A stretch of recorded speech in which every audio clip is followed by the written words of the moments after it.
เราไม่เชล่าเราจะได้สีเทาหรอวะสีเทาสีเทานะแต่ว่าเขาเฮือนมันใช่สียังมันตัวเฮือนนะว่าดินมันนี่มันจะเข้ากันมาสีชมังสีชมังสีชมังนี่คือสีเทาแล้วเนาะสีชมังกันเนาะอ้ายแล้วสีชมังเรางุ้งเลยเขาใกล้ตาแตกได้ว่ะดิ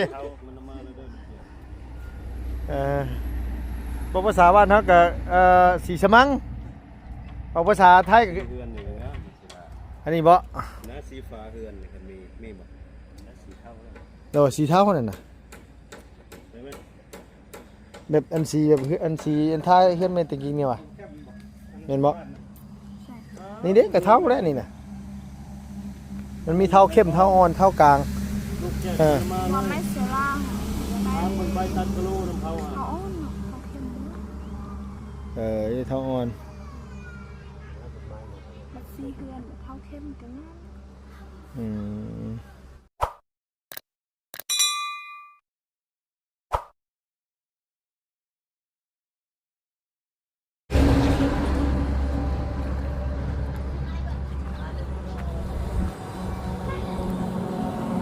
ไปพี่น้องเลยเนาะมา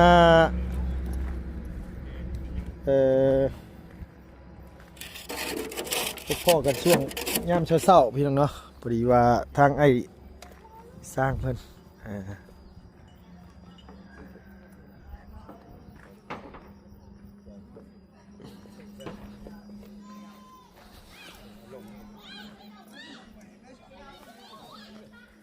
โดยสบายดีเด้อสบายดีเจ้าพี่น้องเอ้ยมื้อนี้โมเมนต์นิโพมื้อนี้M100มื้อนี้เนาะโดยขึ้นจอยขึ้นน้อยลงแท้เลยเป็นยังไงล่ะบ่สบายบ่ครับตัวนี้ก่อนนะบ่ได้เป็นหยังบ่ได้มันสูงแฮงปั๊บตัวนี้มันได้บ่ได้เป็นหยังกินข้าวบ่แซ่บดีใจได้เฮือนงามบ่จักอันนี้บ่ครับระดับกินข้าวดีใจอยู่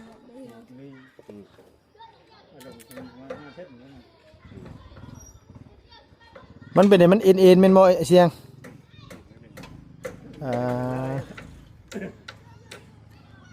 สูงนะ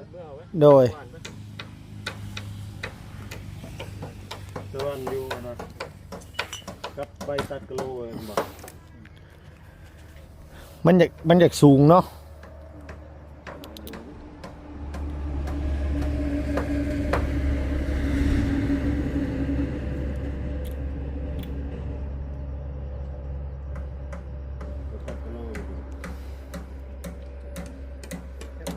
งามอยู่บนทางหลังค่ะไม่เชื่อละจะได้สีใดเอาสีเทาสีเทาจังว่าได้ต้องเฮือนมันก็ต้องสีใสสียังแบบนี้เนาะเด็ดเนาะเราไม่เชื่อละเราจะได้สีเทาหรอวะสีเทานะแต่ว่าเขาเฮือนมันใช่สียังเหมือนตัวเฮือนนะว่าดินมันนี่มันจะเข้ากันมาสีชมังนี่คือสีเทาแล้วเนาะสีชมังกันเนาะอ้ายแล้วสีชมังเรางุ้งเลยเขาใกล้ตาแตกได้ว่ะดิภาษาบ้านเขากับสีชมังเอาภาษาไทยกับอันนี้บ่น้าสีฟ้าเฮือนนี่ครับมีบ่น้าสีเทาโดยสีเทานั่นน่ะแบบอันสีแบบอันสีอันท้ายเฮือนไม่ตะกี้เนี่ยว่ะเห็นบ่นี่เด็กกับเท้าแล้วนี่น่ะมันมีเท้าเข้มเท้าอ่อนเท้ากลางมันไม่เสียล่างมันใบตัดกระโหลกน้ำเทาเขาอ่อนเขาเข้มเท้าอ่อนบัดซีเฮือนเขาเข้มกันนะ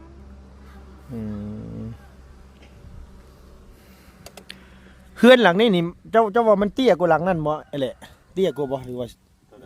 อันโตเฮือนนี่นะโตจะวางดินกับขึ้นไปหาคานมันนี่ตอนสิสูงกว่าเฮาว่าเนาะ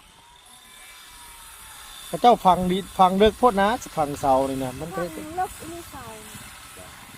แบบนี้แต่ละฐานเลิกเสาตรงนั้นเสา4 เมตรกว่าพุ่นเมตรปลาย5 เมตรบ่วะอัน3 ต้นนะอันบ่มันดูสิเฮือนใหญ่ฮะ9 ต้นฮะ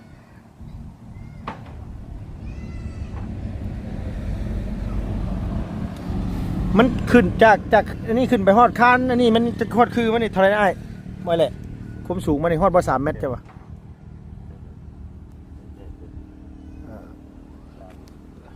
บ่ฮอดดอก3เมตรเท่าว่าเนาะฮอดบ่แหละ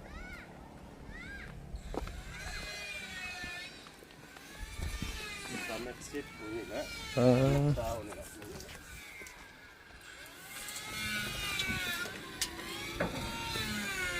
3 เมตร พอดี3เมตรพอดีเลยแม่นบ่อะก็บ่ถือว่าต่ำหน่อยเนาะก็หน่อย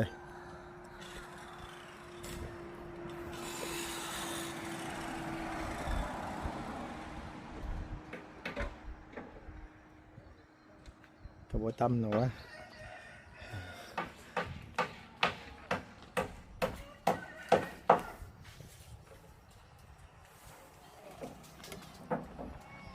ตัวนี้จะแม่นไอ้ตัวนี้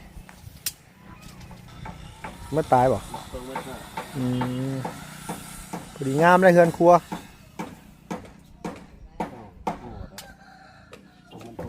มันหก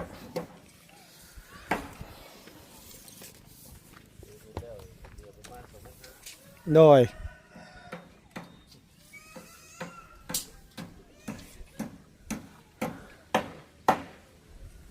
สีเฮ็ดของน้ำอยู่ฝั่งใดเนาะ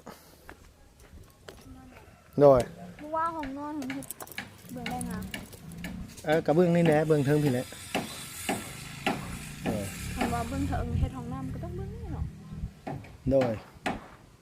บอกกันว่าเจ้าจะเฮ็ดเบื้องนี้ก็ได้หรือว่าเบื้องนี้ก็ได้นะเบื้องนี้เจ้าก็กั้นบ่เบิดกั้นบ่ต้องเบิดกั้นน้อยเดียวกั้นของน้ำมันนะ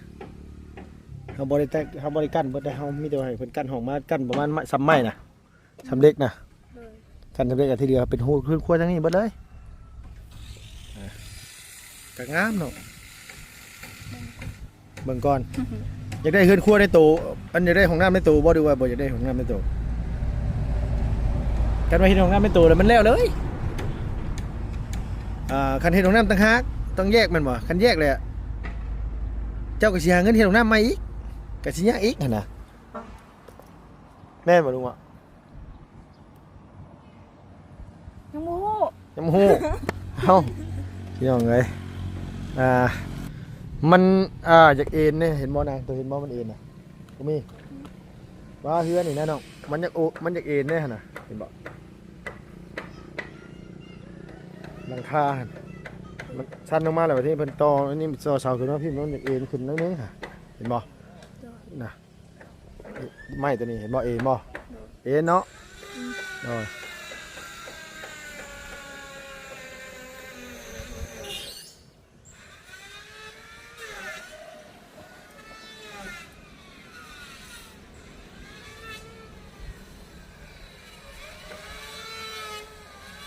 หลังคาตัวนี้นะเพิ่นสีเฮ็ดเกยมาฟังนี่อีกได้เดี๋ยวมาฟังนี่นะครับเพิ่นสิคิดไม้เชล่าทางนั้นนะทางกลางเลยไม้เชล่าอะไรนี่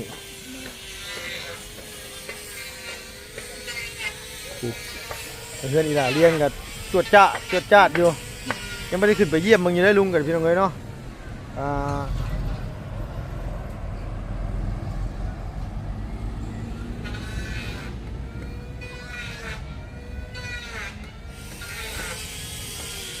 มันอยากเอ็นนะไอ้เลยเราอยากแก้ให้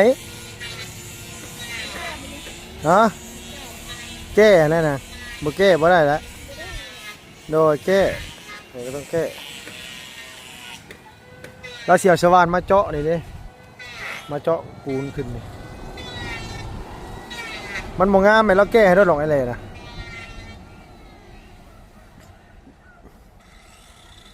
มันบ่ตรงเด้ตัวหลังคาตัวสูงนี่นะเม็ดซาวพี่น้องเอ้ยอะไรเพิ่นลดลงมาตัวนี้70กับตัวนี้90ตัวนั้นเม็ดซาวบ่รู้ว่าสิใช้ไม้เชล่าเบิดเท่าไหร่นั่นไงโดยก็สิ สร้างคนเห็นบ่งามแล้วคนแก่เอาเลย โดย คันสร้างบางคนนี่เขาต้องถามก่อนนะว่า โดย แก่บ่มันยากนะลุงบอก อันนี้เพิ่นแก้ให้เลยเพิ่นบ่ถามเฮานะเพิ่นแก้เลยบ่อ้ายรับประสบการณ์ก็แน่นพี่น้องเอ้ยฮะบ่รู้แหล้วเขาเจ้าพาไปซื้อของมาจักแล้ว ไปโรงเรียนก็จะดีบ่ไปกับบูมันป้าบ่ซื้อเครื่องไว้ยะนุ่งกับบ่ฮู้คือกัน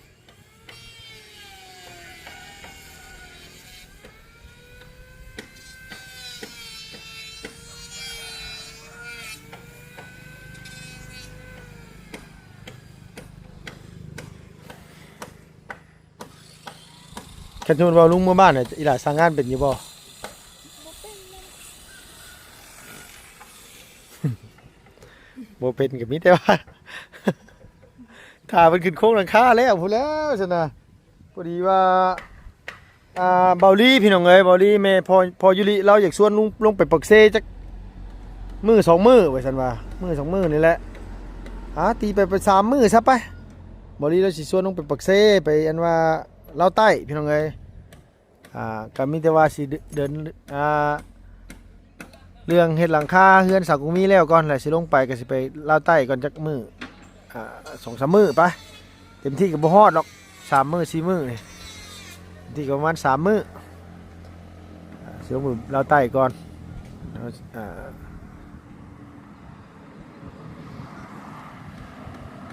กลับขึ้นมาแล้วจังมาลุยต่อ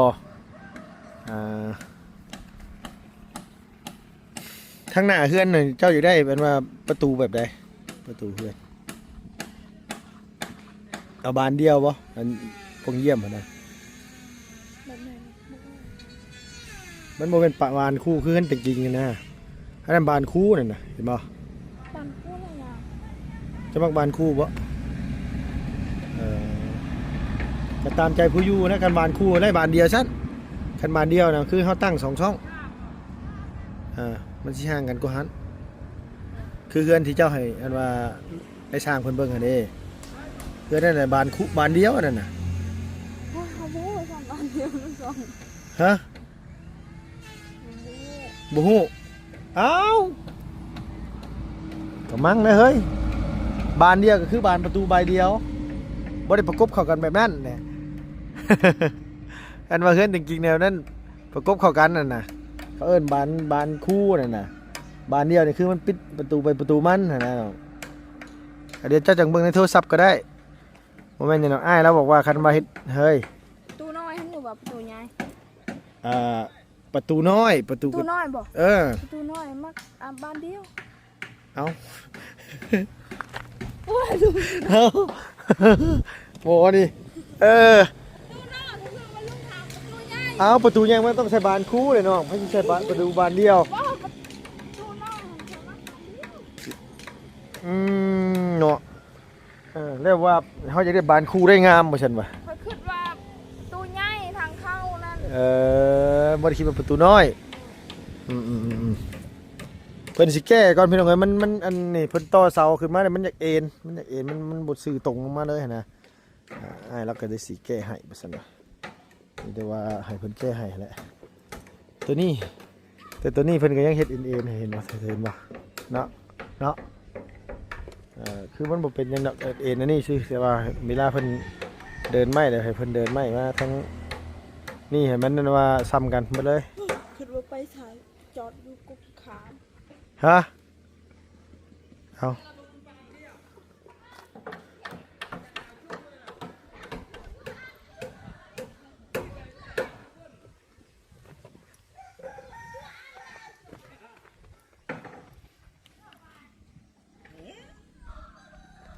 โอ้ทางพุ่นกำลังเดินข่าวมันพี่น้องเอ้ยเดี๋ยวแล้วมาแก้งานให้พี่น้องถ่าจักน้อยเนาะ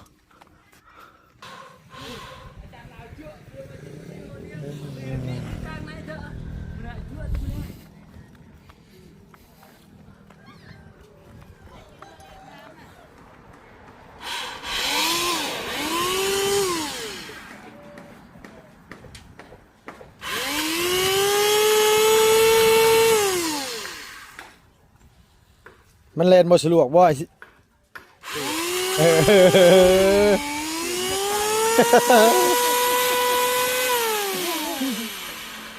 มันเปิดเลยใส่น้ำมันหล่อยันดีแต่ โดย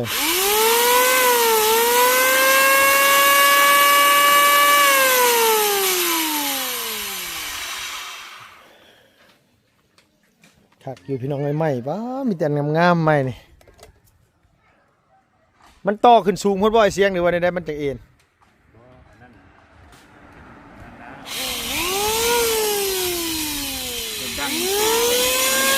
อ๋อโดย เราสว่านมาเอง เจาะลงไปอีก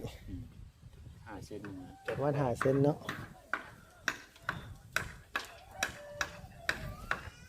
ถ้าสว่านพี่น้องเอ้ยฮะ มืดว่านบ่เห็น เมื่อวานนี่มันมืดฝนตกมันแน่บ่ถือคักปานใดว่าติโดยเอาพี่น้องเอ้ยมื้อนี้ก็ครึ้มไม้ดีได้พุ่นน่ะโอ้2-3มื้อว่านี่มาตลอดเลยฟ้าฝนก็ได้นางบ่ได้มีกระติกน้ำบ่อยู่เฮือนบ่มีน้ำเย็นให้เรากินซ้ำติ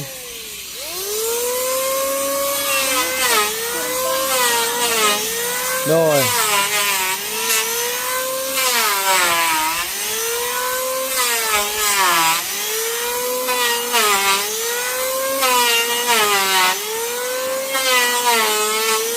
ใช้อ่างปลาปะลงไปเบนอ่างปลาปะพี่น้องบางคนเพิ่นว่าปลาตายอันได้ปั๊บอยู่บ่เห็นวะสบายดีเด้อทุกแม่เด้อเกลือและปลาโ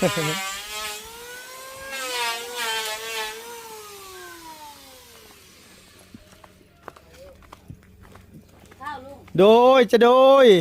ได้ยังกินน่ะไม่ไกลโดยสบายดีเด้อสบายดีเด้อโดยกินนมไหมกินอะบังโดยยังเหือเหมือนไม่ไกลนี่นะพี่น้องเอ้ยไปแต่ดูต้นซาดแล้วมึงในฝนตกมาหามงลี่กับพ่อมีมงอยู่บ่ฮะมีมงนอนเลยโดยอ้ายเนาะลำบาก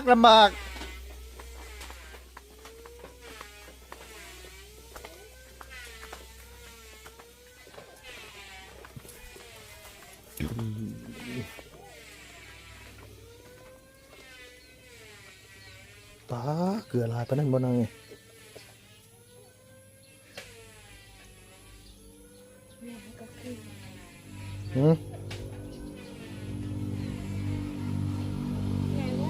ใหญ่ไวเนาะมีติดตัวอ้วนใหญ่ไวหรือเลยพี่น้องเอ้ยผักตบเจ้าเอาอยู่ใส่นะน้องมันผักตบนะพูดลูกเข็มน้ำพี่ใกล้ช็อตมันกินยาง มีอยู่เนาะ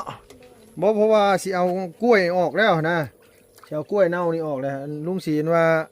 หาผักตบมาใส่พี่น้องเอ้ยหาผักตบมาใส่มันปลาดุกมันเริ่มใหญ่แล้วมีแต่ว่าสิเฮ็ดบ่อแยกแล้วบัดนี้นะตัวใดมันใหญ่แยกออกเพิ่นว่าอันทางกันว่าผู้เพิ่นขายนะก็มีเจ้าเฮ็ดบ่อหม่องใดเจ้าบ่ทั้งพี่บ่เนาะขุดบ่ไปขุดน่ะพี่น้องเอ้ยให้สุกี้กับกองมีแล้วมาขุดซอยกันไอ้กับน้องกับเจ้าหั่นแหละฮะบ่เอาใส่รถนะใส่รถใส่มันหลายรถ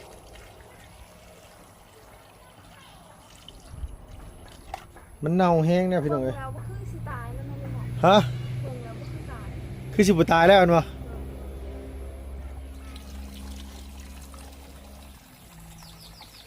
คันมีผักตบน่ะนี่อยู่บ่ตายแล้วมั้งน้องเอ้ย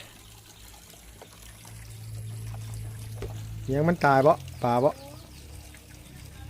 กล้วยบ่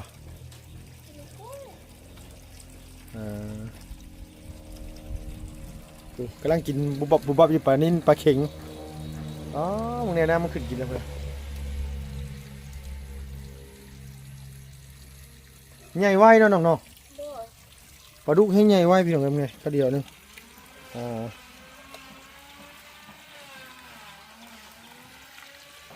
น้ำมันไหลตลอดคักอยู่ปลาแบบว่ามันก็คือปลาธรรมชาติเลยแหละคันเฮาไปกินนี่มันก็คือปลาเลี้ยงนะน้ำมันไหลผ่านตลอดเลยน้ำบริขังน้ำมันบดซกกระปกปลามันก็กินมันกับบคือปลาข้าเจ้าเลี้ยงขายในตลาดฝนตกแห้งหมู่บ้านเนี่ยโอ้พี่น้องเลยเทลงมาปัดฝ้าหัว อ้มีตัวใหญ่มันขึ้นน่ะเห็นบ่นี่บุบบับบุบบับขึ้นมันขึ้นมาอันนี้โอ้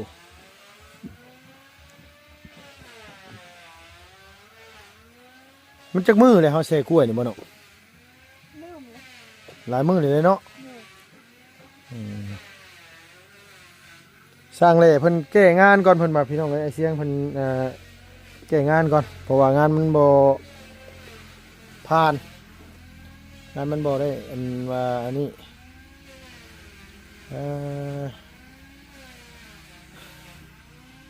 คอกหมูนี่แหละยังบ่ทันได้อันว่ามีหมูมาเลี้ยงสักมื้อเดี๋ยวลุงสิไปหาเลาะพุ่นก่อนพี่น้องชวนอันว่าพอน้องเลี้ยงไปทั้งบ้านเมียเราไปหาเลาะซื้อหมูก่อนทั้งบ้านพอน้องเลี้ยงพอ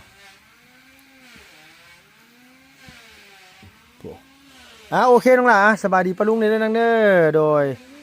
เนาะสำหรับคลิปนี้ลุงก็ต้องกราบขอบคุณขอบมุกขอบใจทางไอ้ใหญ่เพิ่นในไลน์พี่น้องไอ้เพิ่นนั่นว่าฝากเงินมาเมื่อเช้านี่ก็เพิ่นให้มาซื้อไม้เชื้อราว่าซั่นว่าแจ้งข่าวดีได้นี่ไม้เชื้อราเสียวสีหยังเพิ่นว่า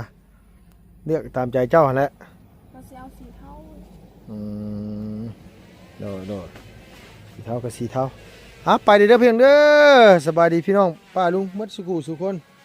บายบายสบายดีพบพ่อกันคลิปหน้าพี่น้องเลย